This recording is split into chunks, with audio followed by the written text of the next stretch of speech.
सिर को झुकाते, बंदो उन्हें विनय से सिर को झुकाते।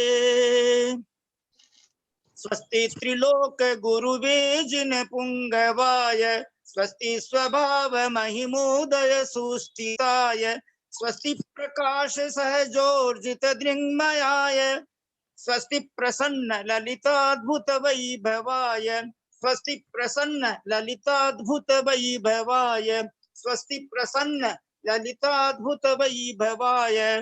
मोक्ष मार्गस्य नेतारं भेत्तारं कर्म भूभृतां, ज्ञातारं विश्वतत्त्वानां, वन्दे तद्गुण लब्धये, वन्दे तद्गुण लब्धये, वन्दे तद्गुण लब्धये।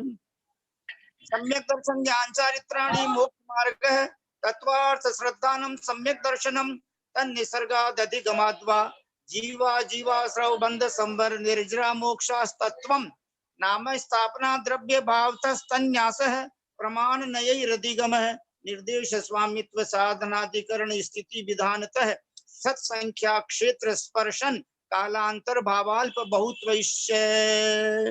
परम आदरणीय ललिता बहन जी साहब से सादर प्रणाम, सादर पामाड हो और सादर चरण पर सादर जय जिनेन्द्र निवेदन करके हम सब उनकी शिष्य मंडली उनसे विनम्र प्रार्थना कर रहे हैं कि आप हमें इस अनुयोग द्वार में स्पर्शन प्ररूपणा के बारे में आगे समझाने की कृपा करें। हमको ये बात सुनकर बहुत अच्छी लगी, क्योंकि आपने ही हमको ये समझाया है कि 5 स्थावर विकलय त्रय और असैनी पंचेंद्रिय, इनमें नियम से पर्याप्त अवस्था में तो प्रथम गुण स्थान ही रहता है। 5 स्थावर पृथ्वी जल अग्नि वायु वनस्पति, विकलय त्रय 2 इंद्रिय 3 इंद्रिय 4 इंद्रिय और असैनी पंचेंद्रिय, वहां पर नियम से प्रथम गुणस्थान पर्यानी मिथ्यात्व गुणस्थान ही रहता है पर्याप्त अवस्था में तो। लेकिन परम पूज्य यति वृषभाचार्य के अनुसार पृथ्वी काय, जल काय, वनस्पति काय में अपर्याप्त अवस्था में दूसरा गुणस्थान भी होता है। यद्यपि खैर ये तो नियम आपने बता ही दिया हमको कि जो अब दूसरे गुणस्थान में आया है वो नियम से पहले में ही आएगा, यानी वापस तीसरे चौथे में नहीं जाएगा। शासदन वाला नियम से मिथ्यात्व में ही आएगा।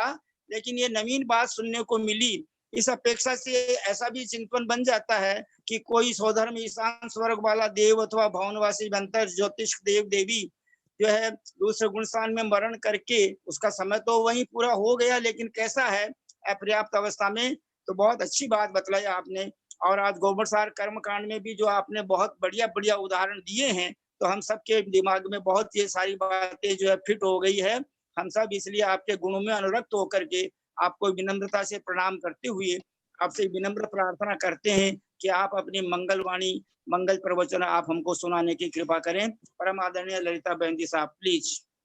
सरस्वती नमस्तुभ्यं वरदे कामरूपिणी विद्यारंभं करिष्यामि सिद्धिर्भवतु मे सदा।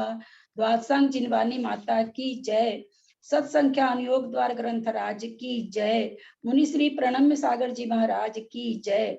ढाई दीप में विराजमान सभी आचार्य उपाध्याय सर्व साधु परमेष्ठी के चरणों में नमोस्तु नमोस्तु नमोस्तु। सभी आरिका माता जी को चरणों में बंदामी बंदामी बंदामी। सभी क्षुल्लक केलक के चरणों में इच्छामी इच्छामी इच्छामी। सभी वंदनाधारी सभी प्रतिमाधारी के चरणों में वंदना वंदना वंदना। पूज्य बाबूजी साहब और भी जो लोग पूज्य हों मेरे से सबको सादर चरण स्पर्श। पंडित जी साहब सादर प्रणाम। बाकी सबको यथा योग्य सादर जय जिनेन्द्र। कल ऐसे जवानी पढ़ाए थे क्या? कल कहाँ पढ़ाए थे? कुछ पेज याद है? 78 में है क्या हम लोग? वैसे तो बहुत आगे तक चले गए थे, लेकिन सासादन गुण स्थान में कंफ्यूज होने से वापस हम लोग पीछे से पढ़ रहे हैं। 78 में लास्ट तक पढ़े थे अपन लोग। अच्छा ठीक है। 78 में 3 नंबर से ले रहे हैं पुनः। कुछ कम 12/14 राजू मारणांतिक समुद्घात की अपेक्षा स्पर्शित क्षेत्र है। मेरु पर्वत के मूल से नीचे 6ठी पृथ्वी तक 5 राजू और तथा मेरु मूल से ऊपर ईसत प्रागभार पृथ्वी तक 7 राजू। इस प्रकार 12 राजू होते हैं। आप लोग के पास बुक है तो आप देखेंगे 79 पेज पर चित्र बना हुआ है। छठे नरक से मध्य लोक जा रहा, तीर बना हुआ, तीर ऊपर में बना हुआ है, यानी दिखा रहे हैं कि छठे नरक से मध्य लोक में जा रहा है। कहाँ जा रहा है? सभी जगह, मतलब चारों बगल से ये स्पर्शन, एक जीव तो एक आकाश की श्रेणी पर जाएगा, इसलिए नाना स्पर्शित किससे होते हैं? सारे प्रदेश आकाश के नाना जीवों की अपेक्षा से, नाना जीवों की अपेक्षा स्पर्शित होते हैं। आवाज आ रही? मैं बोल ही नहीं पा रही। सारे आकाश के प्रदेश, ठीक करिए उसको, सारे आकाश के प्रदेश स्पर्शित होते हैं, तो नाना जीवों की अपेक्षा से निकलता है। कोई छठे नरक से निकला, साधन गुण स्थान पर थी, तो आप देख रहे हैं चारों तरफ दिखाया गया है। पूरा मन समुद्र कहीं पर भी वो जन्म ले सकता है, गर्भज और पर्याप्त तक वहां से कोई क्या कर रहे हैं? इको हो रही है आपकी आवाज। हाँ, कोई फोन में कुछ खोल लेते हैं, उसको नहीं लगता है। समझ में नहीं आएगा लोगों को, क्या कर रहे हैं आप, काम जाने। लीव करिए ना एक बार, हाँ निकाल के लीव करिए एक बार लीव करिए। कितना समय बर्बाद होता है। और फिर मध्य लोक के समुद्र से साधन समुद्र कोई ये है त्रियंच है, वो कहाँ जन्म ले रहा है? अग्रभाग पर ले रहा है। साधन जैसा पंडित जी ने बताया कि एक इंद्रिय के पर्याप्त अवस्था में पाया जाता है। आवाज क्लियर नहीं आ रही है ललिता दीदी, बहुत ही इको हो रहा है। समझ में नहीं आ रहा क्या बोल रही हैं दीदी आप? समझ नहीं आ रहा कुछ भी।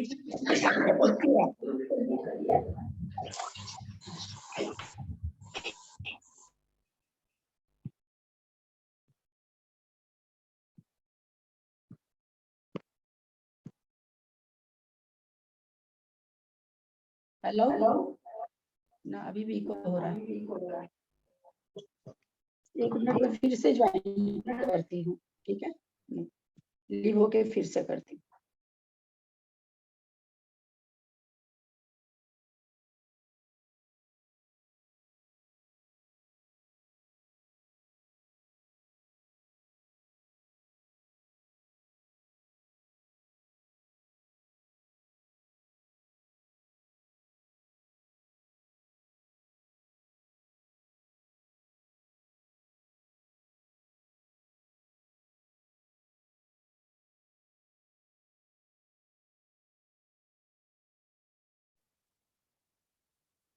हेलो, क्या हो रहा है? प्लीज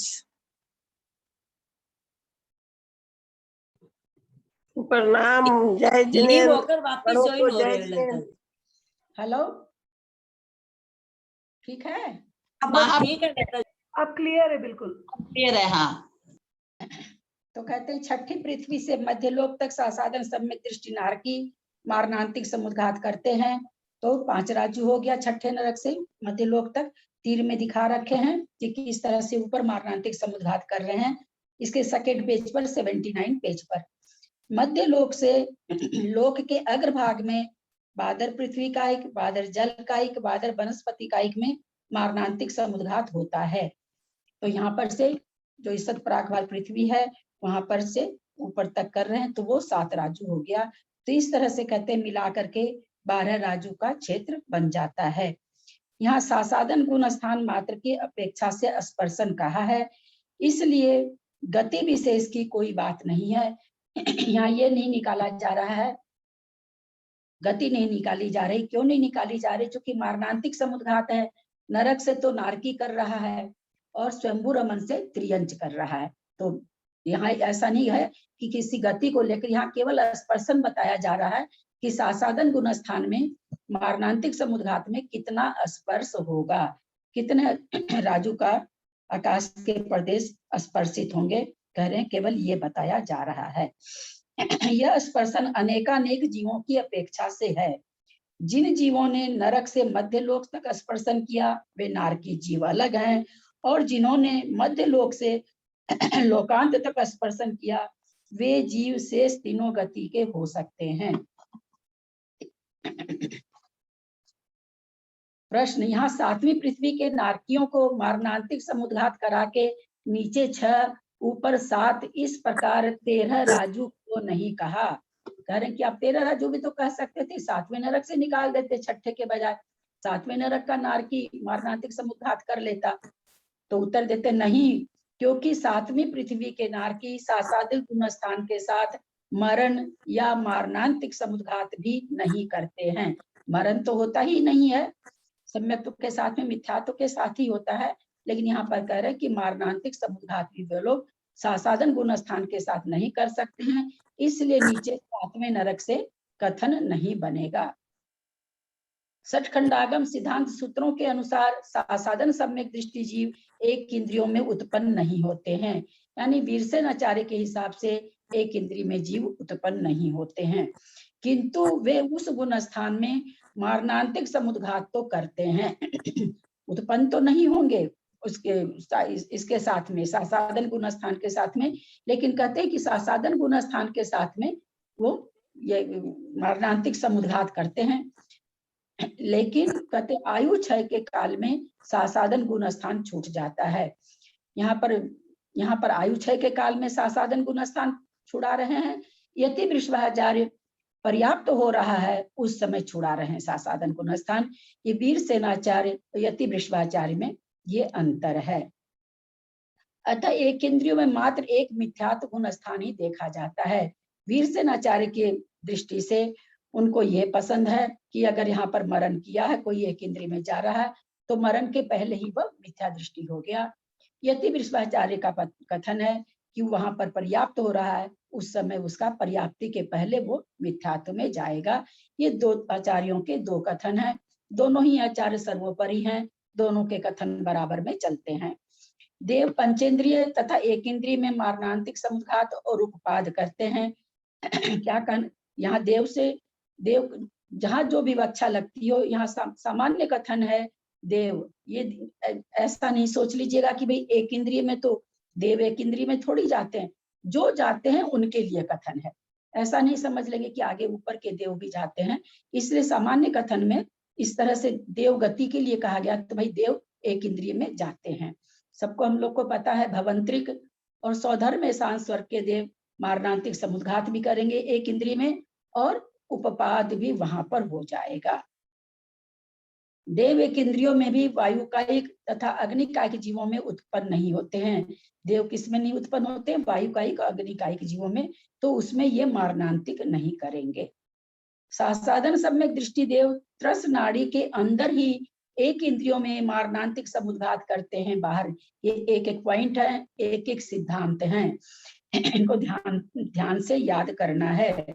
सासादन सम्यक दृष्टि अगर कोई देव मर रहा है तो त्रस एक इंद्रिय यद्यपि बन रहा है, वो भवंत्रिक वाला अथवा पहले दूसरे स्वर्ग वाला, पर नियम क्या है, वो जब जहां भी बनेगा एक इंद्रिय त्रस नाली में बनेगा, वात वाले आदि में इसमें नहीं बनेगा। तो वहीं पर वो कहाँ समुद्घात करेगा? मारणांतिक समुद्घात भी त्रस नाली के अंदर ही करेगा।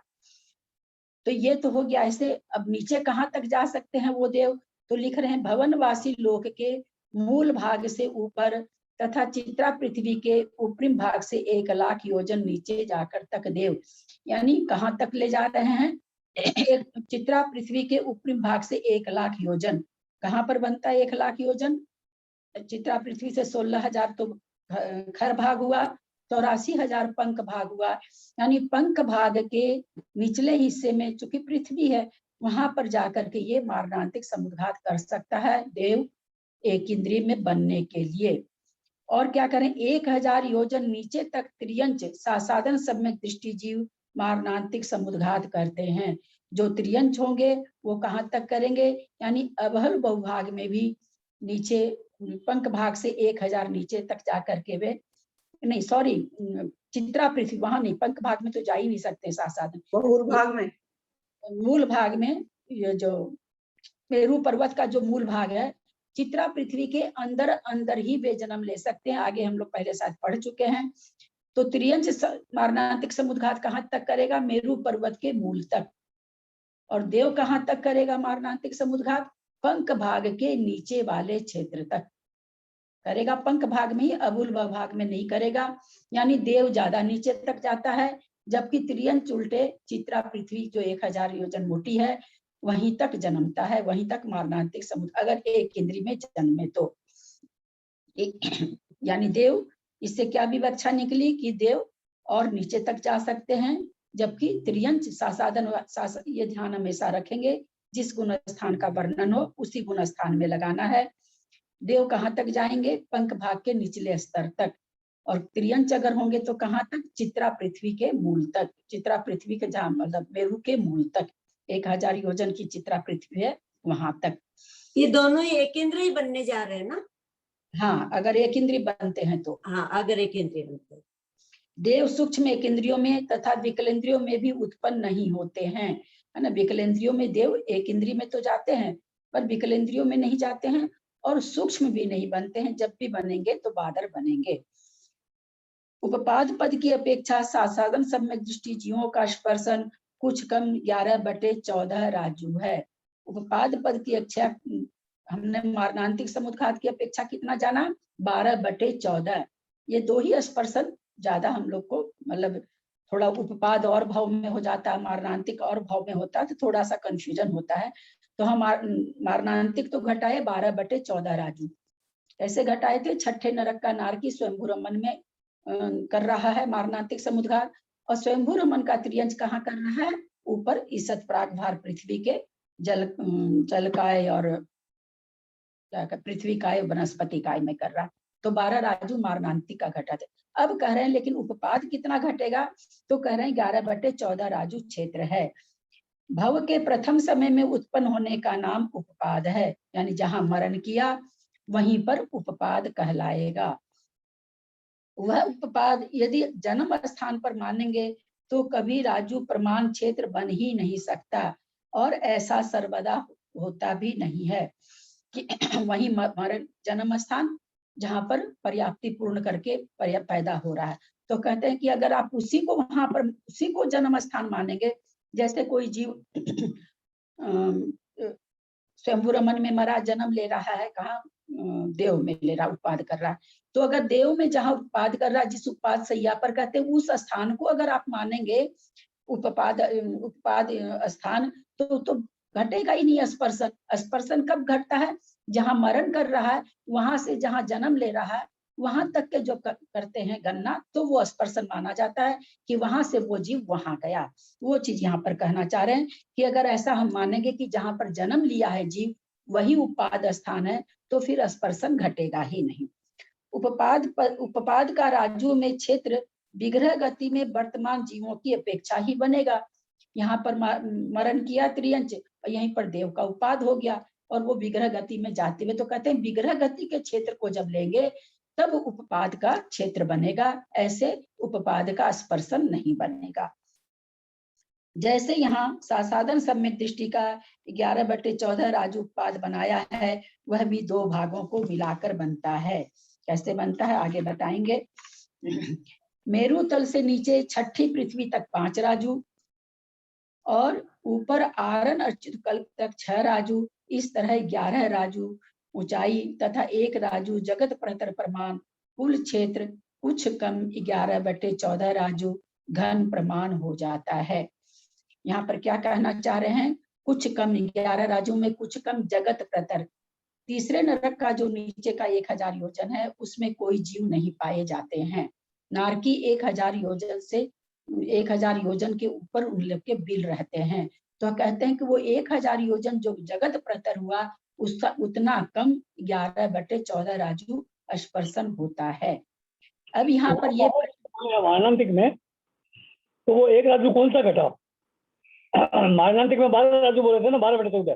हाँ घटा रहे हैं बाबूजी, नीचे से 5 राजू हो गया, उत्पाद किया वहां पर त्रियंच उत्पाद किया छठे नरक में, तो 5 राजू तो ये हो गया उत्पाद में। और अब देव का उत्पाद हो रहा है 16वें। यहाँ पर वही अभी ये प्रश्न आने ही आ गया ही रहा ये यहाँ पर 16वें स्वर्ग में करा रहे हैं। तो हुआ कि भाई त्रियंच 16वें स्वर्ग में कैसे करेगा?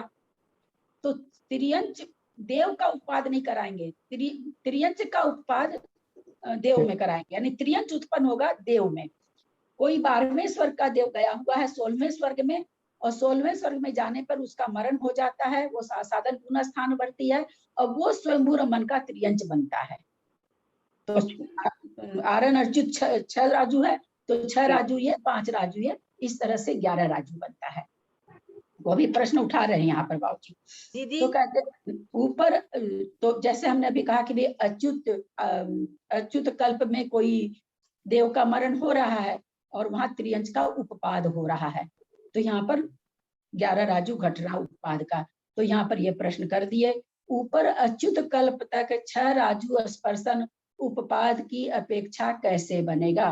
क्योंकि मनुष्य बनाने से तो राजू घटता नहीं है, त्रियंच ही बनाना पड़ेगा, और अच्युत कल्प से आके कोई त्रियंच बनता नहीं है, चाहे मिथ्या दृष्टि भी क्यों ना हो, बनता नहीं है। तो यहाँ पर इन्होंने प्रश्न खड़ा किया कि आप वहां से 6 राजू स्पर्शन कैसे घटा रहे हैं? तो अच्युत कल्प से देवों का त्रियंचों में उपपाद होने से 6 राजू स्पर्शन बनेगा। तो फिर ये प्रश्न करते हैं, अच्युत कल्प से त्रियंचों में उपपाद कैसे हो सकता है? अच्युत कल्प से तो त्रियंच कोई बन ही नहीं सकता, आप अच्युत कल्प से कैसे उपपाद करा रहे हो? अब उत्तर दे रहे हैं, पर प्रत्यय से अच्युत कल्प में ले गए निचले 12वें स्वर्ग के देव के विमानवासी देवों की अपेक्षा से वहां से भी उपपाद हो सकता है। मरण का, किसी का तो मरण का समय का पता तो है नहीं, ऊपर गया हुआ देव 12वें स्वर्ग का देव 16वें स्वर्ग में ले गया, अपने से तो जा नहीं सकता है। एक हम भाव भाषण हमेशा रखेंगे, अपने से देव कोई भी ऊपर नहीं जा सकते हैं, ऊपर के देव उनको आकर के ले जाते हैं अपने भवन दिखाने के लिए, जो भी अपनी दोस्ती यारी के चलते, तो वे जा सकते हैं। 16वें स्वर्ग का देव 12वें स्वर्ग के देव को ऊपर ले गया, संयोग से वहां पर उसका मरण हो गया और वहां त्रियंच का उपपाद हो गया, स्वयंभू रमन त्रियंच का, वो वहां आके जन्म लिया। तो ये वहां से अच्युत स्वर्ग से लेके स्वयंभू रमन समुद्र तक की दूरी 6 राजू होती है। तो इस तरह से उपपाद में 11 राजू, मारणांतिक में 12 राजू था, उपपाद में 11 राजू। इससे यह स्पष्ट, जैसे अभी पंडित जी ने पूछा था उस क्लास में प्रश्न की आप कैसे निकाल लेते हो, तो देखिए पंडित जी, इसी को तर्कना कहते हैं। इससे यह इस बात से क्या स्पष्ट हुआ, जो ऊपर आचार्य धवला जी का सारा चीज ये आ रहा है, ये हमको धवला जी जब ये बता रही थी, इससे और क्या नियम निकला, तो क्या कहते हैं, इससे यह स्पष्ट होता है कि देव मूल शरीर में प्रवेश किए बिना भी मरण कर सकते हैं।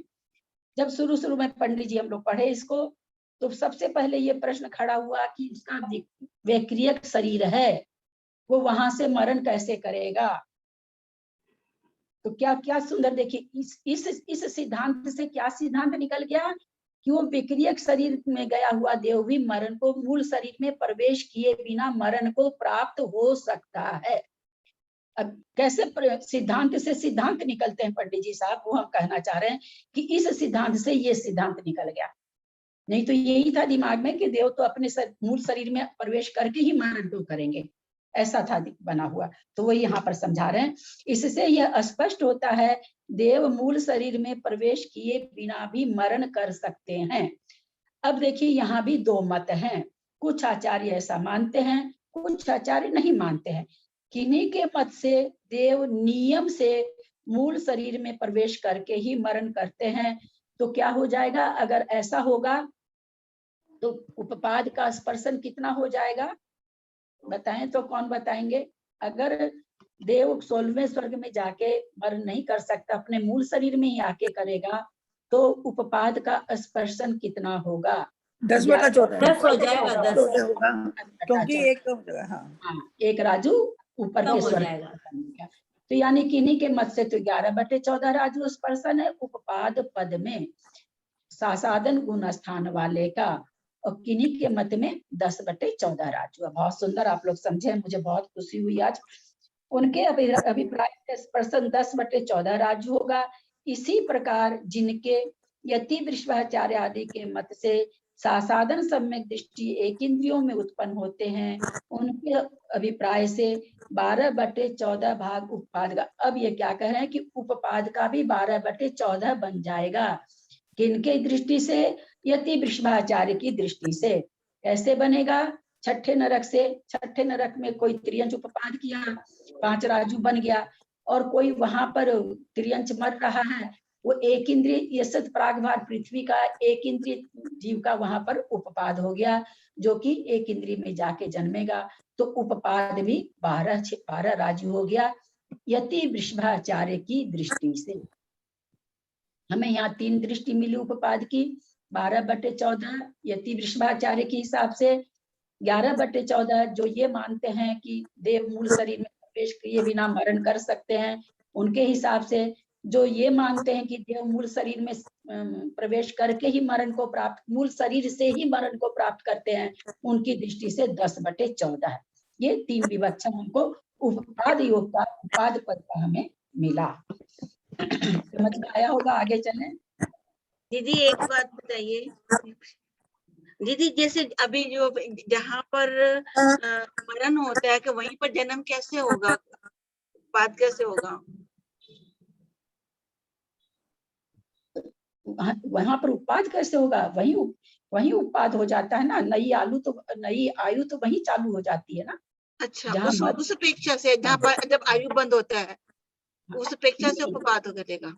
नहीं, आयु बंद नहीं। कोई जीव मरा, जीव जी। मरते ही तो आत्मा तो निकल जाती है ना, तो जी। आत्मा अगली पर्याय की ओर जाती है ना, उसकी अगली आयु चालू हो जाती है, वहीं हाँ। से तो उसका भव चालू हो जाता है ना। अच्छा। जहाँ कोई जीव, इसलिए उसको उपपाद, एक हुआ उपपाद स्थान जो जहाँ पर जाके पर्याप्ति पूर्ण करेगा, एक हुआ उपपाद योग जहाँ पर उपपाद योग जो जहाँ पर मरण होता है, उस वहां पर उसका जो उपपाद होता है, यानी नई पर्याय के लिए जो गमन करता है, उसको उपपाद योग कहते हैं। और जहाँ पर 6 पर्याप्ति या 4 पर्याप्ति, जिसकी जितनी पर्याप्ति हो, पर्याप्ति पूर्ण करता है, वो उपपाद स्थान कहलाएगा, है ना, योनि स्थान, जिसको योनि स्थान कहते हैं। ठीक है, थैंक यू दीदी। 75/3 ललिता जी, एक क्वेश्चन था, जय जी ने धोख देती हूँ। ललिता जी, जहाँ पे सदन गुण स्थानवर्ती जीव उत्पाद करेगा वहीं पे तो उस मिथ्यात्व में आ जाएगा वो, क्योंकि साधन वाला तो निश्चय से मिथ्यात्व में ही आता है ना। हाँ ठीक है, तो साधन तो छूट जाएगा ना।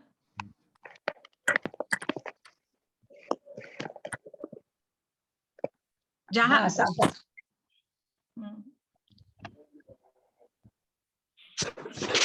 कि पर्याप्ति पूर्ण करने के बाद छूटता है। हाँ, अपर्याप्त अवस्था में पाता है ना। अब वो यति वृषभाचार्य के हिसाब से जब जो आप कह रहे हैं ना उपपाद हुआ, तो उपपाद तो अभी वो अपर्याप्त अवस्था में है ना। जाके पर्याप्ति जहाँ जहाँ योनि स्थान पर पहुंच जाएगा, वहां पहुंचते ही उसका साधन गुण स्थान छूट जाएगा, विग्रह गति में उसके रहेगा। विग्रह गति में रहेगा। अच्छा, गुण स्थानवर्ती जीव, हर एक जीव मारणार्थिक समुद्घात थोड़ी करते हैं, कोई करता है कोई नहीं करता ना। हाँ, बिल्कुल, हाँ, सभी नहीं करते। और ये जो समुद्घात करते हैं उसमें उसको कितना समय लगता है? क्या चीज में? मारणार्थिक समुद्घात कोई जीव कर रहा है तो वो कितना? मारणांतिक समुद्घात के बाद अंतर्मुक्त रहता है, फिर उसके बाद मरण को प्राप्त होता है, पर वो अंतर्मुक्त 48 मिनट का नहीं होता है, बहुत छोटा, एकदम लघु अंतर्मुक्त। नहीं, मैं पूछ रही हूँ मारणार्थिक समुद्घात में कितना समय लगता है? अंतर्मुक्त समुद्घात में भी? हाँ, सभी समुद्घात में अंतर्मुक्त लगता है, केवल समुद्घात को छोड़कर। दीदी इसको ऐसे भी समझ सकते हैं कि क्योंकि जहाँ मरा वहीं से उसका उत्पाद शुरू हुआ, तो सिर्फ विग्रह गति का जो पीरियड है उतना ही तो वो समय जो 2 मोड़े 3 मोड़े वाला, उसके बाद तो उसका उत्पाद हो ही जाएगा क्षेत्र में। हाँ ठीक है ना, तो फिर मतलब उतना ही समय होगा ना ये। हाँ, यहाँ काल नहीं बता रहे ना कविता जी, जहाँ पर उसने जैसे मान लीजिए शंभु रमन का त्रियंच क्या नाम है सो मर रहा है, एक इंद्रिय में बनने जा रहा है, एक इंद्रिय की वहां पर उत्पत्ति हो गई वो, लेकिन केवल वो उसकी आयु चालू हुई, अब विग्रह गति में है, वो 7वें राजू ऊपर 7 राजू पर जा रहा है, तो ये आकाश के प्रदेश हो गए ना उससे स्पर्शित। जब वो विग्रह गति में जा रहा वहां से वहां, तो आकाश के प्रदेश जितने सारे स्पर्शित हुए, यही तो हम आज पहले बताए कि एक जीव से फिर ऐसा भी एक ही जीव से नहीं हो जाता, क्योंकि एक राजू परमाणु में आकाश प्रदेश तो रसनाली में तो अनेक जीवों से स्पर्शित होता है। ये एक जीव से तो एक श्रेणी स्पर्शित होगी, एक आकाश की प्रदेश की श्रेणी। अभी आपने बताया ललिता जी कि उपपाद स्थान में पहुंचते ही सासादन स्थान छूट जाएगा, ठीक है ये तो, और मिथ्यात्व आ जाएगा। तो ये जीव यति विश्वाचार्य के अनुसार है ना? हाँ, क्योंकि उन्होंने तो एकेंद्र में माना ही नहीं है सासादन, वीर सेन आचार्य ने। हाँ, और हाँ, ये यति विश्वाचार्य के अनुसार। हाँ, यति विश्वाचार्य। चलते हैं 75/3। सम्यक मिथ्या दृष्टि, असंयत सम्यक दृष्टि का स्पर्शन, लोक का असंख्यात्मा और 8/14 राजू कुछ कम है। बाबूजी कल भी इस पर माथा चटाए हैं, 2 घंटा माथा चटाए हैं इस कथन में, कैसे बैठेगा, क्या कौन सा बैठेगा। क्वेश्चन है ललिता, कौन सा क्वेश्चन है जय जी ने? 82 नंबर पेज पर है, 75/3, 82 नंबर पेज पर 75/3। ये असंयत सम्यक दृष्टि का स्पर्शन कैसे घटेगा 8/14। खूब माथा खराब किए बाबूजी, खूब खोजे खाजे, फिर अंत में संजोग से पकड़ में आया इन्हीं की आगे की बातों से। पराश्री जहाँ लिखना चाहिए वहां नहीं लिखने से बहुत परेशानी हो रही है। पढ़ते हैं इसको। तृतीय गुण स्थानवर्ती जीवों का स्पर्शन स्वस्थान की अपेक्षा लोक का असंख्यात्मा भाग, विहारवत स्वस्थान वेदना कसाय वैक्रियक समुद्घात की अपेक्षा 8/14 राजू कुछ कम समझना। अन्य पद नहीं होते, यानी तीसरा गुण स्थान में मारणांतिक और उपपाद नहीं होता। कुछ कम का प्रमाण पूर्व की तरह है। हम इसको अच्छी तरह समझ गए हैं। 8/14 राजू कोई 12वें स्वर्ग का देव है, उसको 16वें स्वर्ग में ले गया है देव, वहां से वो विक्रियक समुद्घात करके और तीसरे नरक में आ रहा है, तो 8 राजू विक्रियक समुद्घात की अपेक्षा हो गया। बिहारवत स्वस्थान, बिहार करके कहाँ आया वो, 8 राजू में आया, और वहां आके वो वेदना वगैरह कसाय वगैरह कुछ भी कर सकता है। तो इस तरह से 8/14 राजू देवों की अपेक्षा, जहां भी ये राजू घटेगा, ये राजू प्राय देव के इससे घटता, मनुष्य तो सब तरह से ही अल्प है। तो 8/14 राजू इस तरह से मिश्र गुण स्थान में घटेगा।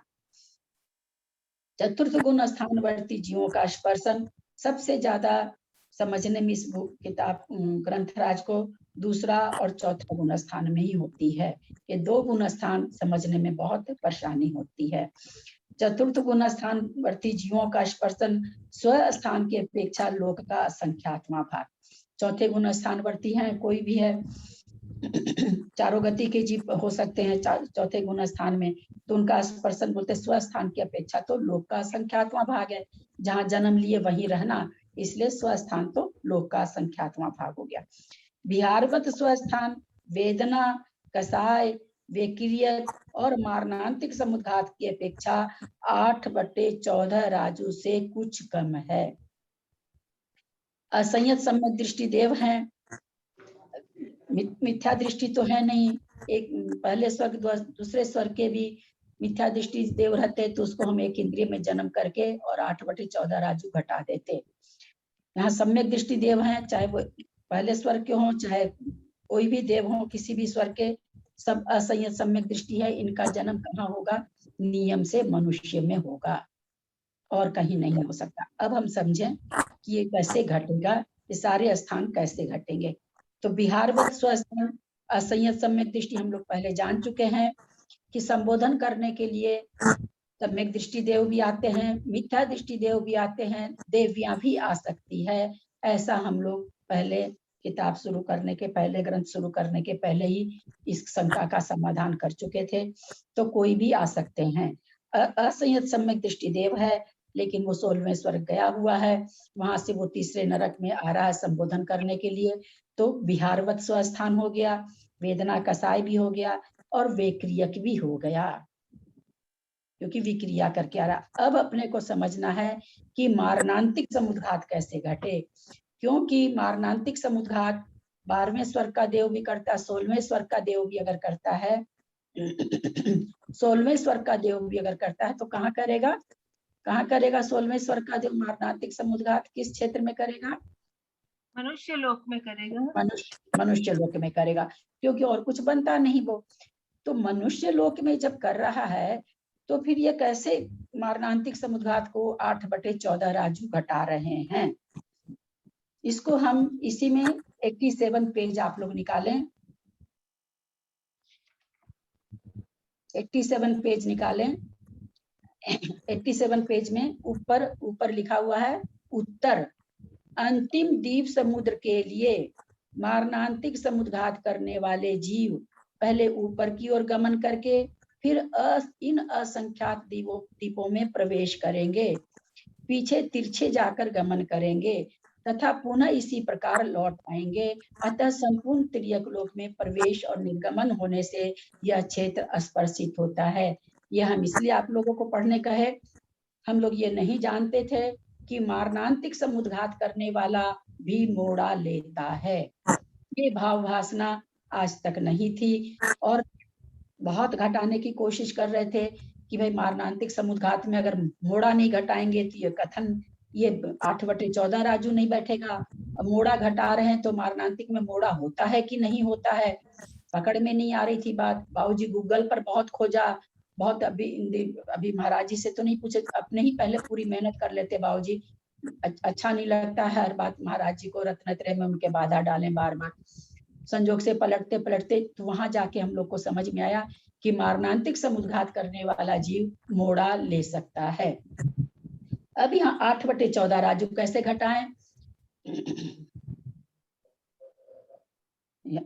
मारणांतिक समुद्घात की अपेक्षा 8/14 राजू से कुछ कम है। ऊपर 6 राजू, नीचे 2 राजू। असंयत सम्यक दृष्टि देव तीसरी पृथ्वी तक मारणांतिक समुद्घात करते हैं।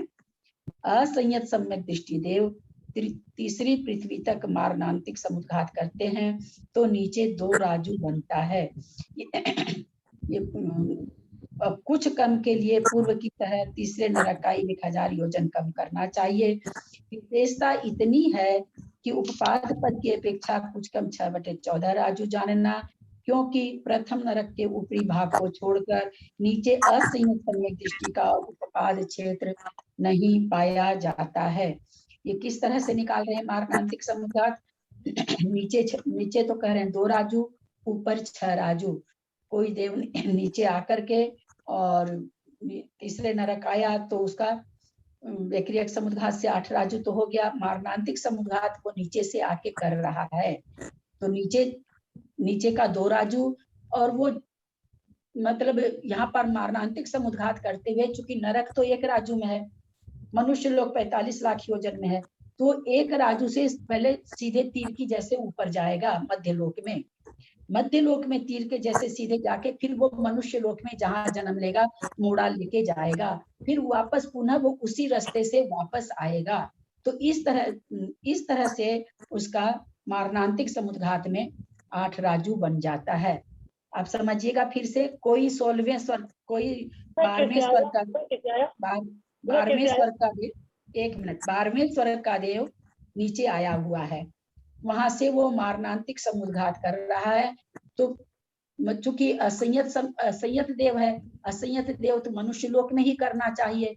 तो इसमें क्योंकि नरक तो 1 राजू में है तो पहले सीधे तीर के जैसे सीधे जाता है तो पूरा 1 राजू स्पर्शन होता है उसका, फिर वो मनुष्य लोक में ऐसे मोड़ा लेकर के जाएगा मारणांतिक समुद्घात करने के लिए। फिर चूंकि आना उसको वापस अपने स्थान पर तो फिर वापस वो ऐसे वहां पर वापस आकर के फिर वो अपने देव वहां जाएगा देव में। तो इस तरह से इनका मारणांतिक समुद्घात 8 राजू घटेगा। अगर मारणांतिक समुद्घात में मोड़ा नहीं होता तो 8/14 राजू घट ही नहीं सकता था कभी भी। और फिर यहाँ कह रहे हैं कि मारणांतिक समुद्घात वापस समझाइए, नहीं समझ में आया मुझे। कोई असंयत दीदी जो ऐसे घटेगा कि जैसे देव से नीचे आया 6 राजू, ऊपर का हो गया 2, विहारवत 8 राजू हो गया उसका, और वहीं पर जब उसने मारणांतिक करा है तो उसका वो घटेगा आगे का मारणांतिक का कैसे? जो कहना चाह रही ना, आगे इसका उत्तर आ रहा है, 1 मिनट, है ना, आगे प्रश्न उठाया जा रहा है। कुछ कम के लिए पूर्व की तरह तृतीय नरक का 1000 योजन, जो हम लोग कुछ कम जो होता है वो नरक के नीचे का 1000 योजन में नहीं होता है।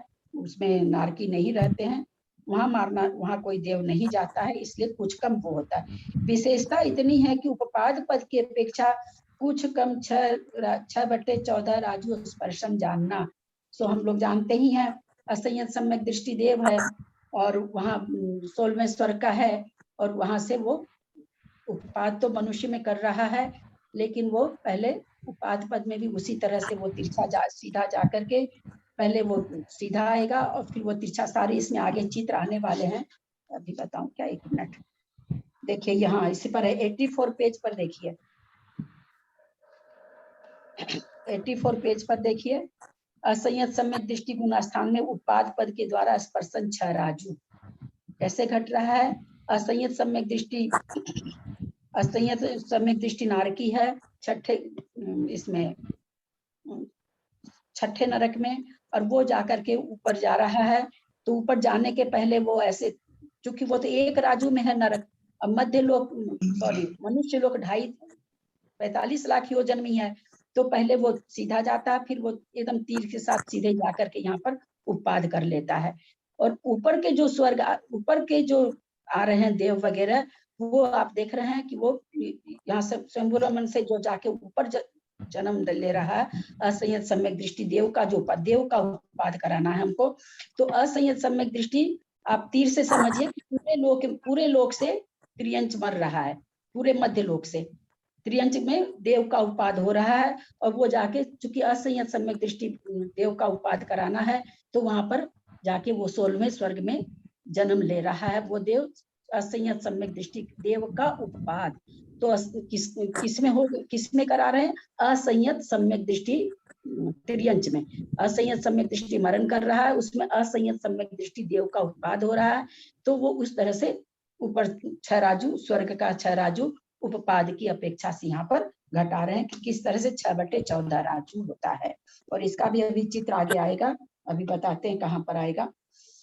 क्योंकि प्रथम नरक के ऊपरी भाग को छोड़कर नीचे असंयत दृष्टियों का उपाद क्षेत्र नहीं पाया जाता। नरक में तो बनेगा नहीं, क्योंकि पहले नरक में ही सम्यक दृष्टि उत्पन्न होते हैं, उससे नीचे वाले नरक में नहीं होते हैं। अब बता रहे हैं, देखिए यह उपपाद क्षेत्र किन गतियों के जीवों की अपेक्षा घटित होगा। चारों गतियों की जीव की अपेक्षा से। प्लीज मैं आपके 2 मिनट ले लूं, प्लीज। मैं इसलिए आपको बीच में रोका है कि आपने जो अभी 82 पेज पर जो सबसे नीचे की जो पंक्ति पढ़ी है, क्योंकि प्रथम नरक के ऊपरी भाग को छोड़कर तो नीचे ऐसा ये सम्यक दृष्टियों का उपाद क्षेत्र नहीं पाया जाता है। हम आपसे ये जानना चाहते हैं प्लीज कि नरक के ऊपरी भाग से मतलब, जैसे प्रथम नरक में 13 पटल हैं, 13 प्रस्तार हैं और 30 लाख बिल हैं, तो ऊपरी भाग में से कितना क्षेत्र लेना, प्लीज अगर डेफिनेट मालूम हो तो बताने की कृपा करें। ऊपरी पटल सब 13 पटल में से ऊपरी पटल में वहीं जाते हैं, छायिक सम्यक दृष्टि वहीं जाते हैं, उससे नीचे नहीं जाते हैं। पहले पटल तक ही जाते हैं, पहले पटल तक ही जाते हैं। कहाँ पे जाते हैं, पहले और दूसरे? पहले पटल में 84,000 वर्ष की आयु है, 90,000 वर्ष की आयु है पहले पटल में, 10,000 से 90,000 वर्ष की, तो पहले पटल में जाते हैं छायिक सम्यक दृष्टि, उससे नीचे, उसके नीचे के पटल में नहीं जाते हैं। बहुत अच्छा। 90,000 वर्ष की आयु लेंगे उसके हिसाब से। हाँ, उसके हिसाब से 90,000 वर्ष की आयु लेंगे वो। हाँ, वहां पर क्या नाम है, सो क्या कहेंगे उसको, उत्कृष्ट आयु 90,000 है पहले पटल में। तो अभी राजा श्रेणी की 84,000 आयु है पहले पटल में है, 10,000 से लेके 10,000 जघन्य आयु है, 90,000 उत्कृष्ट आयु है, इसके बीच की कोई आयु भी हो सकती है। प्लीज इसी से संबंधित एक जिज्ञासा और है कि असंगी पंचेंद्रिय प्राणी जो तिर्यंश जो है वो प्रथम नरक तक जाते हैं, तो क्या वो भी ऊपरी पटल तक ही जाते हैं या पूरे सारे 13 पटलों में कहीं भी जन्म ले सकते हैं? असंगी पंचेंद्रिय तिर्यंश अभी पंडित जी साहब ये तो मुझे ध्यान में नहीं है, ये मैं नहीं देखी हूँ, नहीं जानी हूँ, देखने से पता चलेगा, मुझे ऐसा कुछ याद नहीं है इसका। भाभी असंगी पचेंद्रिय त्रियंज को तो छायिक सम्यक दर्शन होगा ही नहीं, क्योंकि संगी को ही होगा। अरे ये छायिक सम्यक विवक्षा समझिए त्रिशला जी, ये छायिक सम्यक दर्शन थोड़ी कह रहे हैं। ये थोड़ी बोले साथ में कि छायिक असंगी त्रियंज, ऐसा तो नहीं बोला ना इन्होंने तो कहा असंगी त्रियंज चूंकि नरक जा सकता है, बाकी तो 1 इंद्री 2 इंद्री 3 इंद्री 4 इंद्री नहीं जाते हैं। 5 इंद्रिय असंगी भवंतरिक में भी जाते हैं और नरक में भी जा सकते हैं, तो उनके बारे में ये पूछ रहे हैं कि कौन से पटल में जाएंगे। यहाँ छायिक की बात ये नहीं कर रहे हैं। समय हो गया है, हाँ टाइम हो गया दीदी। हाँ हाँ दीदी इसे थोड़ा सा कल और रिपीट कर देना प्लीज। हाँ हाँ अभी तो ये शुरू हुआ है, हम तो पहले ही बोले ना, जैसे दूसरे गुणस्थान को समझाने में कितने दिन लगे वैसे ही चौथे में लगेगा। मैं तो पहले ही कह रही हूँ कि दूसरा और चौथा कठिन है। दोनों गुणस्थान समझना भी कठिन है, समझाना भी कठिन है, सारे पद भी कठिन है इसमें। जी एक प्रश्न और जानना चाहते हैं आपसे प्लीज। पहले जैसे कुल मिला के 30 लाख बिल है 13 पटलों में, तो पहले पटल में टोटल बिलों की संख्या कितनी है? पहले प्रस्ताव मैं गिनती के मामले में 0 हूँ। ये अपने हरिवंश पुराण में इसकी संख्या दी हुई है दीदी, हरिवंश पुराण में इसकी संख्या दी हुई है। दी हुई तो बहुत जगह देखनी पड़ेगी ना, हम तो याद की बात करते हैं कि हमको याद नहीं है तो बहुत जगह ये संख्या उनका याद नहीं रहती पंडित जी। याद करते भी नहीं है, याद करते भी नहीं है, क्योंकि याद नहीं रहती। आज ये स्पष्ट कर दिया कि पहले बिल में ही उत्पन्न होंगे छायिक सम्यक दृष्टि। हाँ वो पहले ही बिल में होंगे जी। पहले नरक का पता था, आज पहले नरक के पहले पटल में ही होंगे, ये आज पता चला। नहीं दीदी ने पहले एक बार और बताया था अपन लोगों को, मेरे पास नोट किया हुआ है, बताया हुआ है।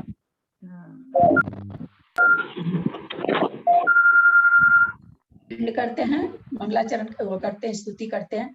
यदक्षमात्रा पदवाक्येन प्रमाद्याति किंचनोक्तम् तन्मे छवित्वा विदधातु देवी सरस्वती केवल बोधलब्धिं बोधि समाधि परिणाम शुद्धि स्वात्मोपलब्धि शिव सौख्य सिद्धि चिंतामणिं चिंतित वस्तु दाने त्वं वन्द्यमानस्य ममास्तु देवी जावानी के ज्ञान ते सुझे लोकालोक सोवानी मस्तक चढ़ो सदा देत मुठो हे जिन बानी भारती तो ही जपू दिन रहे जो तेरा शरणा गए सो पावे सुख चैन देव भजू अरहंत को गुरु से हो निर्ग्रंथ दया धर्म पालू सदा यही मोक्ष का पंथ द्वादशांग चिन्वानी माता की जय।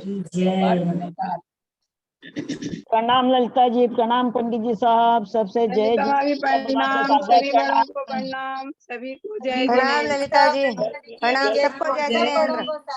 ललिता जी बड़ों को सादर प्रणाम, प्रणाम ललिता भाभी, सभी को जय जिनेंद्र। सभी बड़ों को प्रणाम, सबको सादर जय जिनेंद्र। प्रणाम ललिता जी, प्रणाम पंडित साहब, सभी बड़ों को प्रणाम, सभी से जय जिनेंद्र। बाबूजी प्रणाम, और भी नेमीचंद भाई सब पंडित जी सादर प्रणाम। आता है तो आता ही है, आता है तो ललिता जी आपकी। कुसुम भाई थाके भी पता है तो पता है तो 2 उपवास किए थे। कर रहे हैं। हाँ हाँ